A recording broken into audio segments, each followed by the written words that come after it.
Well, welcome to this vintage farmhouse presentation. We're going to show you some Colclough Ivy Leaf saucers in this presentation. Just let me take this stack away. It's just showing the condition of them. Sometimes it's quite useful just to see them side on, because good indication of how hard a life these things have had is the condition of the gilt on the edge rims, and these are in absolutely fine condition, as you can see.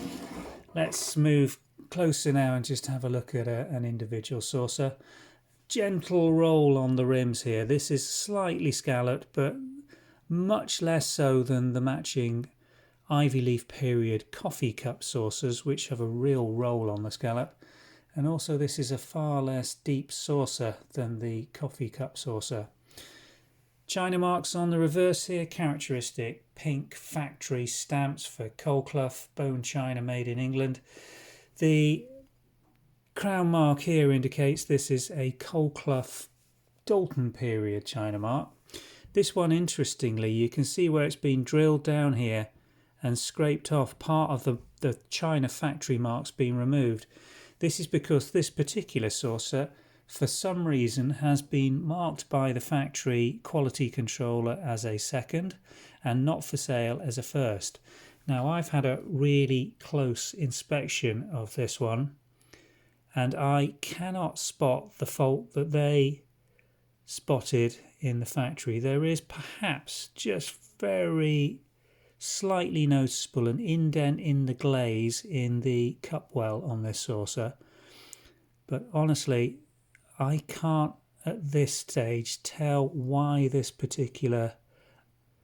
maybe there as well, a little bit of loss of glaze just on the undersurface. That may well have been what they picked up on this to market as a second. Not bad enough to be destroyed or thrown away, but obviously not for sale as a primary first. Let's just compare that to one of the other saucers here. And let me find you this one here. Again, just to compare and contrast. This one passed as a first. No scoring, drilling or scratching out of the factory mark on the actual reverse.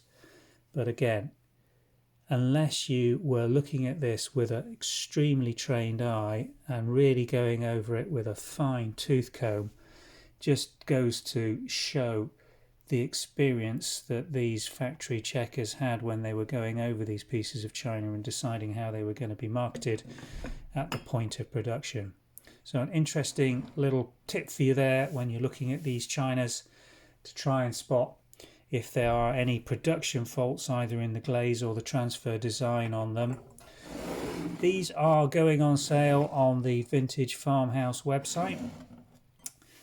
There will be a link in the description below taking you through to the saucers. We have all sorts of date period and sizes of tea saucers on sale, and they do vary from the period of production and the mould that was used for production. So it's worthwhile checking the diameter of the saucer and the stamp that has been applied to it to give it a period or date range of production when you're looking to match a Colclough saucer of any pattern against your existing set.